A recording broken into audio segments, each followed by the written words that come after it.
আসসালামু আলাইকুম ওয়ারাহমাতুল্লাহি ওয়াবারাকাতু। কেমন আছেন বন্ধুরা? আশা করি আল্লাহর রহমতে সবাই ভালো আছেন। আমিও আলহামদুলিল্লাহ বেশ ভালো আছি। তো প্রতিদিনের মতো আবারও চলে আসলাম 3 দিন পরে আপনাদের মাঝে আরেকটি নতুন ভিডিও নিয়ে। তো বন্ধুরা, ভিডিওর শুরুতেই এই তো আমার একটি ছোট্ট বিড়ালের ছানাটিকে দেখাচ্ছি। মেরিলের ডিব্বা নিয়ে ফুটবল খেলা করছে। তো মেরিলের ডিব্বাটাকে সে ফুটবল মনে করতেছে। দেখুন, মেরিলের ডিব্বা দিয়ে কি সুন্দর করে ফুটবলের মতো খেলা করছে। তো আমার বিড়ালের বাচ্চাটা কেরকম আপনাদের মাঝে লাগতেছে অবশ্যই কমেন্টের মধ্যে জানাবেন।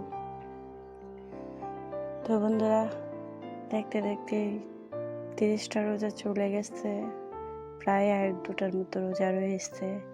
তো আজকে হলো 27তম রোজা। তো পবিত্র দিনগুলো তাড়াতাড়ি ফুরিয়ে চলে যায়, তাই না? তো সবাইকে অগ্রিম ঈদের শুভেচ্ছা। সব বাবুদের এবং ভাইয়াদেরকে ঈদ মোবারক, পবিত্র ঈদ মোবারক, ঈদ মোবারক।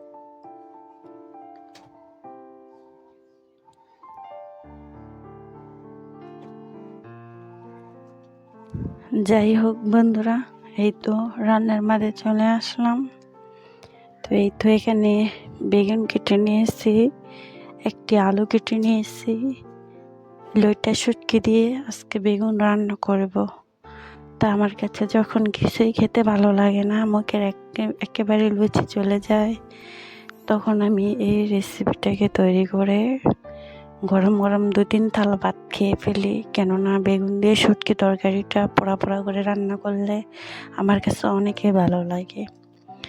তো আবার রেগুলার প্রতিদিন খেলে ভালো লাগবে না। তো মাঝে মাঝে যখন আপনাদেরও কিছু খেতে ইচ্ছে করবে না, মুখে অলুচের মতো লাগতেছে, আপনারা এইভাবে বেগুন তরকারিটা পোড়া পোড়া করে খেয়ে দেখতে পারেন, আপনাদের কাছে খুবই ভালো লাগবে।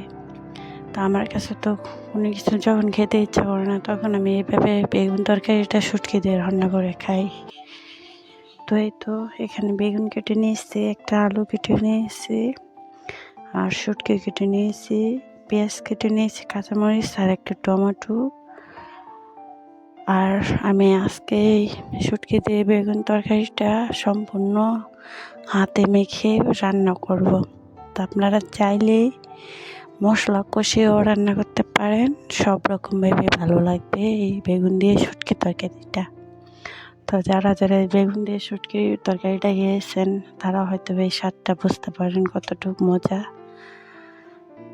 তো আমি প্রায় রান্না করি, তো আমার কাছে অনেকে ভালো লাগে খেতে।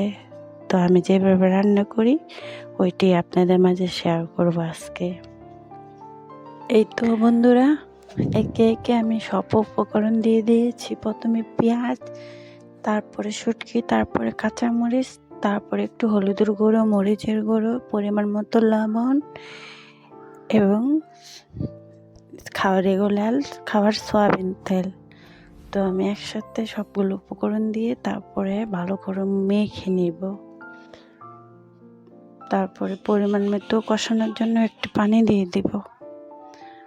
তো বন্ধুরা, হাতে মেখে তরকারিটা রান্না করলে তেলটা একটু বেশি দিবেন, নয়তো হলুদ মরিচের গন্ধ আসতে পারে। আর ভালো করে মেখে নেবেন।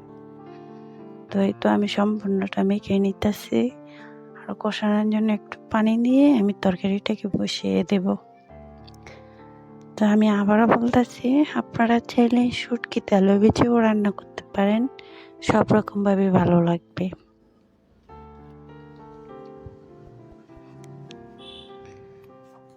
তো বন্ধুরা, আমার সাধারণ দর্শকের উদ্দেশ্য কথাগুলো বলতেছি।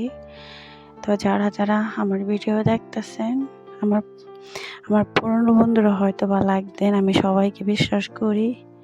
তারপরও কেন জানি আমার ভিডিও এই ভিউয়ার্স কম আসে এবং ওয়াচ টাইম কমে আসে। আমি তো সবার ভিডিও ফুল দেখি, কেন যে আমার ভিডিও এরকম হইতেছে জানি না। যাই হোক, আল্লাহর উপর ভরসা রেখে ভিডিও করি অনেক কষ্ট করে। আল্লাহ যদি একটু মুখ তুলে তাকায়, তো আমি সব আপুদের এবং ভাইদেরকে বিশ্বাস করি, এবং তাদের যারা যারা এই ভিডিওর মধ্যে লাইক দিতে ভুলে যান, আমি আবারও বলতেছি, তারা প্লিজ একটা লাইক দিয়ে আমার ভিডিওটা সম্পূর্ণটা দেখবেন। কেউ টেনে টেনে ভিডিও দেখবেন না, আমার চ্যানেলটাকে ক্ষতি করবেন না। আমি সবার ভিডিও দেখি, আরও ভিডিও টেনে দেখি না। তো অবশ্যই একটা লাইক দিয়ে যাবেন প্লিজ। আপনাদের একটি লাইকের কারণে আমার ভিডিওটা শেয়ার হতে পারে। তো যারা যারা এই কাজটি করেছেন তাদেরকে অসংখ্য অসংখ্য ধন্যবাদ। তাদের প্রতি দোয়া এবং ভালোবাসাও রইল।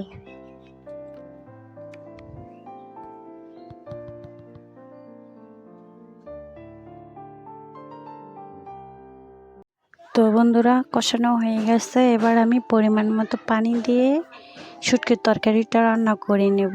তো যেহেতু আমি তরকারিটা পোড়া পোড়া করবো, তাই অল্প একটু নিয়ে পানি দিব।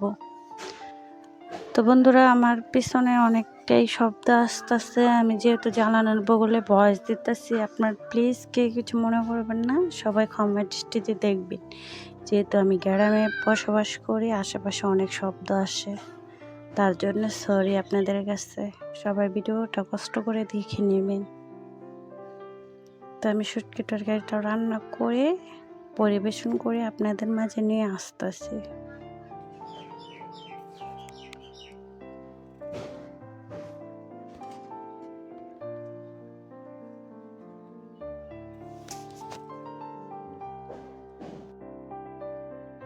তো বন্ধুরা, এই তো আমার রান্নার আমি শেষের দিকে চলে এসেছি। তো এবার আমি একটি টমেটো কেটে দিয়ে দিয়েছি। টমেটোটা সিদ্ধ হবে, আর একটু জলটা শুকিয়ে গেলে আমি দেশি ধনেপাতা কুচিয়ে দিয়ে দিব। তো আরও 2 মিনিট জাল করে তারপরে নামিয়ে নিয়ে পরিবেশন করে নিব। তো বন্ধুরা, এই শুটকি তরকারির মধ্যে দেশি ধনেপাতাটা কুচিটা দিলে তো শুটকি তরকারির টেস্টটা আরও বেড়ে যায়।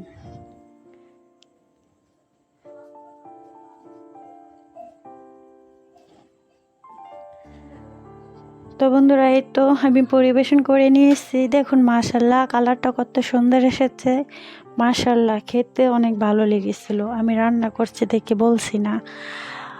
তো আমার হাজব্যান্ড এবং বাড়ির সকলেই খেয়ে মাশাল্লাহ অনেকে প্রশংসা করেছে। আজকের তরকারিটা কিন্তু আমার জন্য রান্না করেছি, কিন্তু সবাই পছন্দ করে খেয়েছে।